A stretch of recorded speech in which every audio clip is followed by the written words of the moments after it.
Light consumed the eclipse. For an instant, there was no sound, no movement, only brilliance that filled every atom of space. When the glare faded, Rayen found himself staring into the impossible, a horizon of living metal stretching endlessly across the void. The Architect Prime had fully emerged. Its body spanned continents, its form both organic and mechanical, each surface rippling with circuitry like veins. Every pulse of light from its core sent shockwaves of gravity through the battlefield. Half the fleet was gone. The rest drifted in the turbulence, their weapons dimming, their engines barely holding against the gravitational tides. The nebula around them twisted into spirals of flame and shadow, as if reality itself bowed to the creature's will. "Status report," Rayen gasped, gripping the console for balance. Mira's voice cracked through static. "Shields gone. Weapons running on emergency cells. Radiation off the charts. If that thing charges again, we're dust." He looked at the screen. The Architect's single vast eye focused on him, a well of swirling galaxies. And again, the voice filled his mind. Not a word, but a weight that crushed the air from his lungs. "You fight for a world already doomed."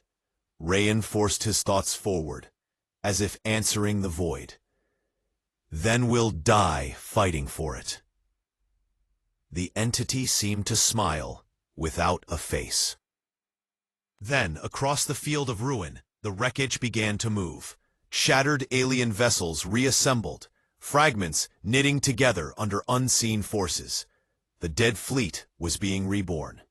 "Captain," Mira shouted, "they're reconstructing every ship we destroyed. Then we end it before it finishes." He turned toward the AI core. "Eve, prepare the singularity drive." The ship's voice, calm even in apocalypse, replied, "Warning. Activation will collapse all matter within 2 astronomical units, including this vessel." Rayen's jaw tightened. "I know." The bridge fell silent. Even the storm outside seemed to hesitate, as if listening. Mira stared at him. "Sir, that's suicide. The eclipse can't survive that." He looked out at the endless expanse, the resurrected enemy fleet. The god rising above it, the broken remains of humanity, burning their last light. Maybe not. But if that thing reaches Earth, there won't be anyone left to remember us. Mira blinked away tears. "Then I'll stay with you." He shook his head. "You'll lead the evacuation. Get the survivors to safe distance." "Rayen, that's an order, Lieutenant." Her lips trembled. She saluted once, then turned away. "For Earth," she whispered, before leaving the bridge. Rayen stood alone. The stars outside seemed to dim in respect. He keyed the final override. Deep within the ship, the singularity core awakened, a sphere of absolute darkness blooming at the vessel's heart. Panels tore loose as gravity inverted, and the hull groaned like a dying beast. "Eve," he said softly, "lock the drive on that monster." "Coordinates locked. Do you wish to initiate countdown?" "No countdown," he murmured. "Just do it." The eclipse accelerated, engines burning blue-white, cutting through the chaos toward the Architect Prime. Enemy fire lanced past, vaporizing fragments of hull, but still the ship came on, battered, aflame, unstoppable. Across the fleet channels, voices rose. "Captain Qadir's charging the target. He's going to ram it. Godspeed, Eclipse." The noise grew into a storm of human will. Every ship, still alive, poured its remaining energy into shielding the eclipse, forming a corridor of light through the darkness. Rayen could feel their hearts beating with his own. The Architect Prime reacted, turning its massive gaze toward him. Energy gathered in its maw, a sun collapsing into a single point of destruction.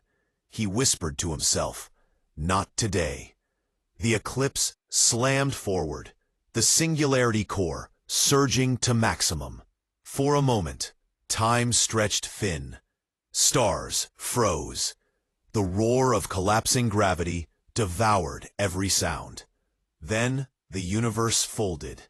A blinding wave erupted, devouring everything. The alien god, the resurrected fleet, the nebula itself. Space screamed as the singularity consumed matter and light alike. And then, silence. When the distortion faded, only debris remained. A thin ring of dust, glowing faintly around a hollow sphere of nothing. From the edge of that void, escape pods drifted, pushed outward by the explosion's shockwave. In one of them, Mira stirred. She stared through the viewport at the darkness where the eclipse had been. "Rayen," she whispered. For hours, there was no answer. Then her calm flickered to life. Static first, then a faint, broken voice. Mira, this is Captain Qadir. The singularity didn't take me. Eve shielded the command pod. I'm adrift. Systems minimal, but I can see it." "See what?" she asked, tears streaking down her cheeks. A pause. "The Architect Prime. It's gone, but something's moving inside the void. Bigger, older, like the core was just a door." Static crackled again. "Rayen? Rayen." No response. The transmission cut, leaving only the low hum of deep space. The remaining survivors gathered their strength, engines flickering weakly as they turned toward the distant shimmer of Earth's sun.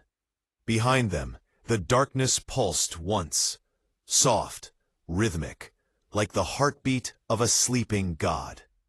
And far beyond the ruins, unseen by any human eye, 1,000 new lights awakened in the galactic abyss, signals rising one after another, spreading across the stars in perfect, dreadful harmony.